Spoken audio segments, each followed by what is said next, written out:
बिस्मिल्लाहिर्रहमानिर्रहीम। आज के लेक्चर में हम लोग डिस्कस करेंगे मेटल कार्बोनिल्स के रिएक्शंस को। सबसे पहले हम लोग देखते हैं कि मेटल कार्बोनिल्स की प्रिपरेशन हम लोग किस तरह से कर सकते हैं।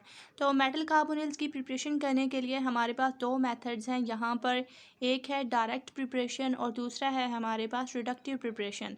तो डायरेक्ट प्रिपरेशन के थ्रू हम लोग किस तरह से मेटल कार्बोनिल्स की प्रिपरेशन कर सकते हैं। तो हम लोग देखते हैं कि जब हमारे पास डायरेक्ट मिक्सिंग होती है मेटल और कार्बोनिल ग्रुप की, तो यहाँ पर जो हमारे पास कंपाउंड बनता है मेटल कार्बोनिल, ये हमारे पास होती है direct preparation of metal carbonyls.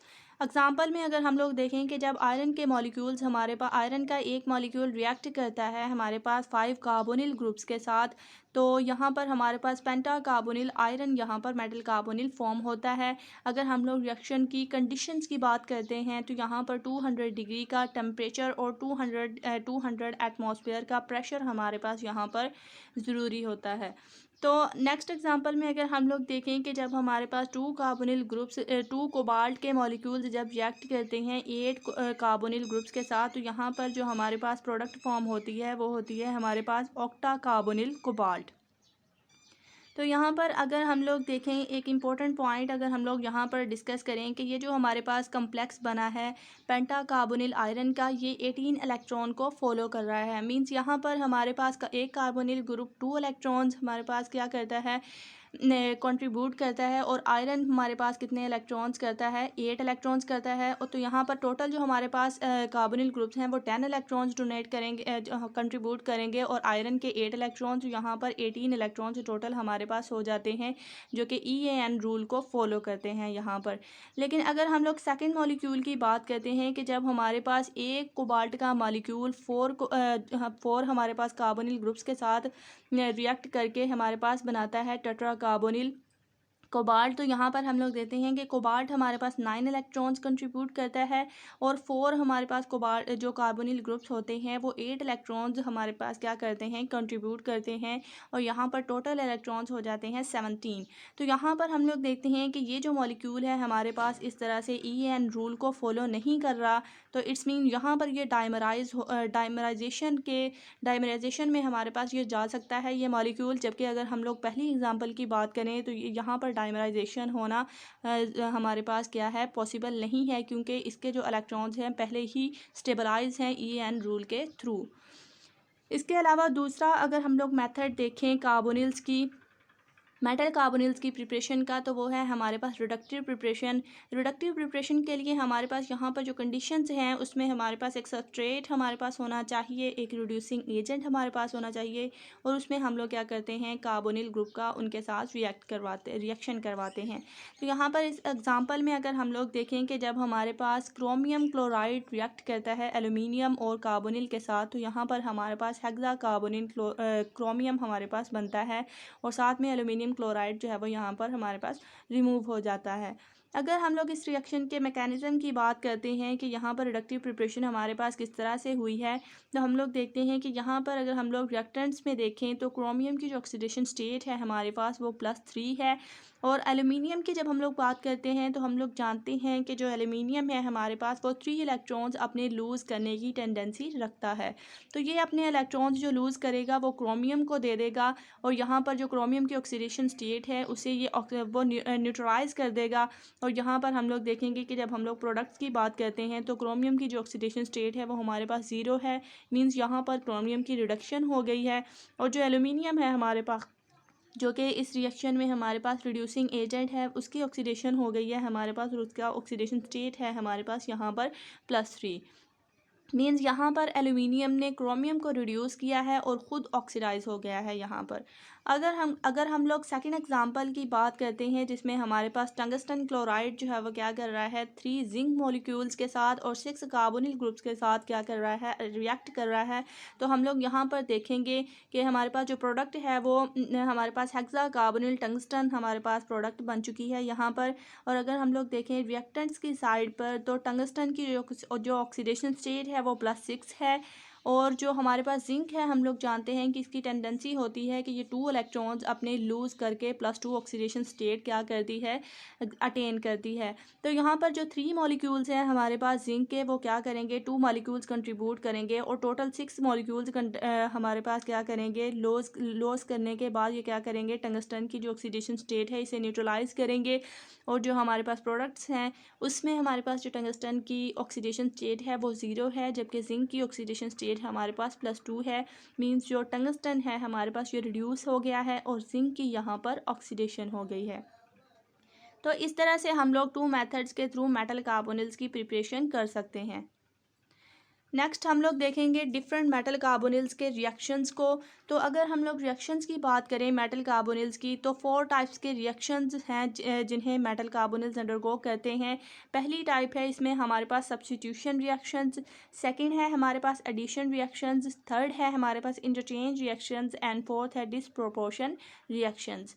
सबसे पहले जिस टाइप को हम लोग डिस्कस करेंगे वो है हमारे पास सब्स्टिट्यूशन रिएक्शंस।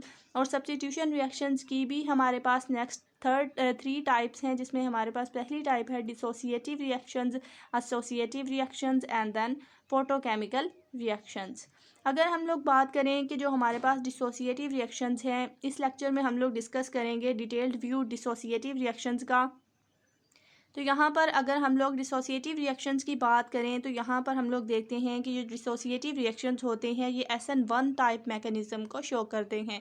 जैसे कि हम लोग जानते हैं कि SN1 टाइप मैकेनिज़्म में हमारे पास क्या होता है कि हमारे पास जो मैकेनिज़्म होता है वो 2 स्टेप मैकेनिज़्म होता है। मींस पहले स्टेप में हमारे पास क्या होता है, जो लिविंग ग्रुप है वो उसका डिपार्चर होता है, और सेकेंड स्टेप में हमारे पास क्या होता है कि जो हमारे पास न्यूक्लियोफाइल है वो अटैक करता है। और इन दोनों स्टेप्स के दरमियान हमारे पास एक इंटरमीडिएट बनता है जिसे हम लोग बोलते हैं कार्बोकैटायन। इसी तरह से ये डिसोसिएटिव रिएक्शंस होते हैं ये भी SN1 टाइप मैकेनिज्म को शो करते हैं। अगर हम लोग इसकी बात करते हैं कि हमारे पास ऐसे मेटल कार्बोनिल्स जो कि 18 इलेक्ट्रॉन रूल को फॉलो करते हैं, EN रूल को फॉलो करते हैं, वो हमारे पास डिसोसिएटिव रिएक्शंस को ज़्यादातर फेवर करते हैं। अगर हम लोग बात करते हैं कि डिसोसिएटिव रिएक्शंस का जो रेट होता है वो किस पर डिपेंड करता है, तो हमने देखा कि ये SN1 टाइप मैकेनिज़्म शो करते हैं। तो SN1 में हम लोग देखते हैं कि जो हमारे पास रिएक्शन रेट है वो न्यूक्लियोफाइल की जो कंसनट्रेशन है उस पर डिपेंड नहीं करता, वो सिर्फ और सिर्फ सबस्ट्रेट की जो कंसनट्रेशन है उस पर डिपेंड करता है। इसी तरह से यहाँ पर जो हमारे पास रेट है, रिएक्शन का रेट है हमारे पास, वो सिर्फ और सिर्फ क्या करेगा, कॉम्प्लेक्स की जो हमारे पास कंसनट्रेशन है उस पर डिपेंड करेगा, जो इनकमिंग लाइगेंड है उसकी कंसनट्रेशन पे डिपेंड नहीं करेगा। अगर हम लोग देखते हैं कि जब हम लोग SN1 टाइप मैकेनिज़्म की बात करते हैं तो वहाँ पर एक सॉल्वेटेड एक हमारे पास कार्बोकैटायन बनता है एज एन इंटरमीडिएट के तौर पर। तो यहाँ पर भी डिसोसिएटिव रिएक्शंस में भी हमारे पास एक इंटरमीडिएट बनता है जिसे हम लोग बोलते हैं सॉल्वेटेड इंटरमीडिएट। अगर हम लोग इस रिएक्शन के मैकेनिज़्म की बात करते हैं तो इसके मैकेनिज़्म में हम लोग देखते हैं कि एक हमारे पास कॉम्प्लेक्स है जिसमें हमारे पास एक लाइगेंड अटैच है। लाइगेंड की तादाद यहाँ पर 1 2 3 कुछ भी हो सकती है, और जो हमारे पास कार्बोनिल ग्रुप है वो भी मेटल के साथ अटैच्ड है। तो पहले स्टेप में यहाँ पर हमारे पास क्या होगा, और रिमेंबर दैट कि यहाँ पर जो हमारे पास सबस्ट्रेट है उसके जो इलेक्ट्रॉन्स हैं वो 18 इलेक्ट्रॉन्स हैं यहाँ पर।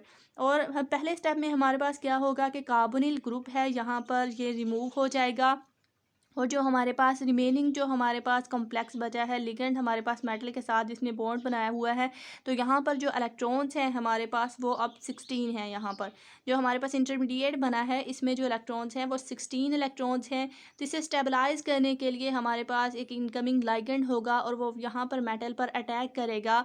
अटैक करने के बाद ये खुद वहाँ पर जाकर अटैच हो जाएगा, जिसकी वजह से जो इलेक्ट्रॉन्स हैं वो फिर से 18 इलेक्ट्रॉन्स रूल को फॉलो करना शुरू कर देंगे। तो ये मैकेनिज़्म हमने देखा डिसोसिएटिव रिएक्शंस का।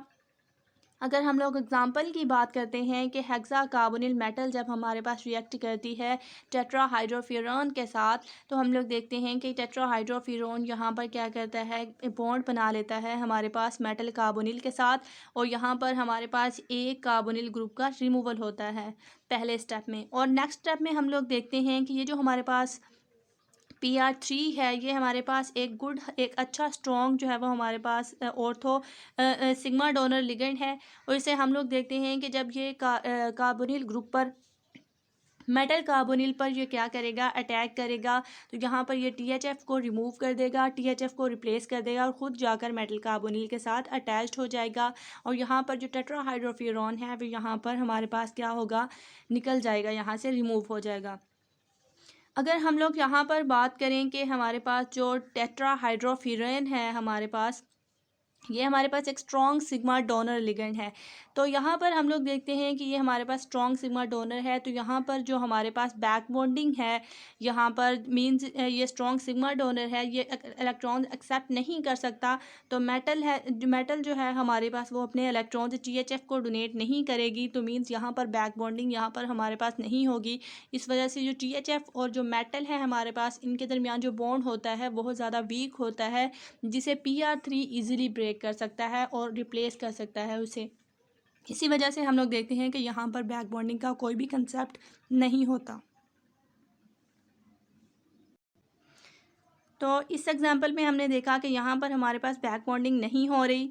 लेकिन अगली एग्जांपल में अगर हम लोग देखें कि हमारे पास अगर रिएक्शन में बैक बॉन्डिंग हो रही है, तो वहाँ पर जो हमारे पास रिएक्शन रेट है उसका क्या फ़र्क पड़ता है। तो यहाँ पर अगर हम लोग टेट्रा कार्बोनिल निकल की एग्जांपल लें, तो यहाँ पर अगर हमारे पास इनकमिंग लाइगेंड जो है वो PR3 है, जो कि स्ट्रॉन्ग सिग्मा डोनर है। तो यहाँ पर ये पहले स्टेप में क्या करेगा कि कार्बोनिल ग्रुप को रिमूव करेगा और ख़ुद जाकर कार्बोनिल ग्रुप की जगह पर यहाँ पर जाकर अटैच हो जाएगा निकल के साथ। तो यहाँ पर अगर हम लोग सेकंड स्टेप में बात करें, सेकंड स्टेप में एक और PR3 हमारे पास यहाँ पर आएगा और कार्बोनिल ग्रुप को रिप्लेस कर यहाँ पर हमारे पास निकल के साथ अटैच हो जाएगा। जो थर्ड हमारे पास स्टेप है उसमें क्या होगा कि हमारे पास एक और PR3 आएगा और कोबाल्ट को कार्बोनिल ग्रुप को हमारे पास यहाँ पर क्या करेगा, रिप्लेस करेगा और निकल के साथ अटैच हो जाएगा। इसी तरह से हमारे पास एक और PR3 आएगा और जो हमारे पास फोर्थ कार्बोनिल ग्रुप बचा है उसे रिप्लेस कर खुद निकल के साथ अटैच हो जाएगा। तो यहाँ पर हमारे पास बैक बॉन्डिंग का क्या कंसेप्ट है, अगर हम लोग इस एग्जांपल में देखें, इस एग्जांपल में अगर हम लोग देखें कि जब PR3 हमारे पास क्या हो जाते हैं, निकल के साथ अटैच्ड होना शुरू हो जाते हैं, तो हम लोग देखते हैं कि जो PR3 है हमारे पास, ये एक स्ट्रॉन्ग सिग्मा डोनर लिगेंड है, जिसकी वजह से ये इलेक्ट्रॉन डेंसिटी को निकल पर बढ़ा देगा, जिसकी वजह से जो निकल है वो पाई बैक बॉन्डिंग के थ्रू कार्बोनिल ग्रुप को अपने इलेक्ट्रॉन ट्रांसफ़र करना शुरू कर देगा और निकल और कार्बन के दरमियान जो बॉन्ड है वो स्ट्रॉन्ग होना शुरू हो जाएगा। और यहाँ पर जो मज़ीद हमारे पास कार्बोनिल ग्रुप का जो रिमूवल है वो यहाँ पर डिफ़िकल्ट होना शुरू हो जाएगा। इसीलिए हम लोग बोलते हैं कि जो रिएक्शन का रेट है उसका ऑर्डर हमारे पास हमेशा होता है कि जो हमारे पास K1 है वो ऑलवेज़ ग्रेटर देन होता है K2 के, और जो K2 है हमारे पास वो ऑलवेज़ ग्रेटर देन होता है K3 से।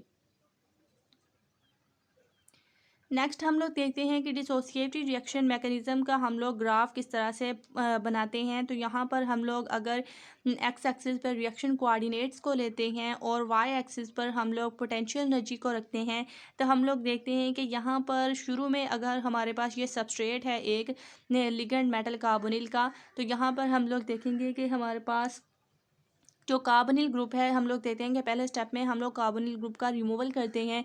तो कार्बोनिल ग्रुप के रिमूवल के लिए यहाँ पर हमें एक्टिवेशन एनर्जी प्रोवाइड करनी पड़ती है। जब हम लोग एक्टिवेशन एनर्जी देते हैं तो यहाँ पर एनर्जी इंक्रीज़ होना शुरू हो जाती है और हमारे पास एक अनस्टेबल स्टेट, जिसे हम लोग बोलते हैं ट्रांजिशन स्टेट, हमारे पास बनती है। और ट्रांजिशन स्टेट बनने के बाद हम लोग देखते हैं कि जब हमारे पास जो बॉन्ड्स हैं वो कंप्लीट बनना शुरू हो जाते हैं, तो यहाँ पर एनर्जी डिक्रीज़ होना शुरू हो जाती है और हमारे पास एक इंटरमीडिएट बनता है यहाँ पर, जिसमें जो हमारे पास इनकमिंग लाइगेंड है वो मेटल के साथ आकर अटैच्ड हो गया है। तो यहाँ पर मेटल के साथ अटैच हो गया है जब हमारे पास इनकमिंग लाइगेंड, तो यहाँ पर जो पहले एनर्जी हमारे पास रिलीज़ होगी वही एनर्जी हम लोग यहाँ पर यूज़ करेंगे कार्बोनिल ग्रुप को रिमूव करवाने के लिए, और हमारे पास ये एंड प्रोडक्ट बन जाएगी जिसमें हमारे पास जो लाइगेंड है वो मेटल के साथ आकर अटैच हो गया है।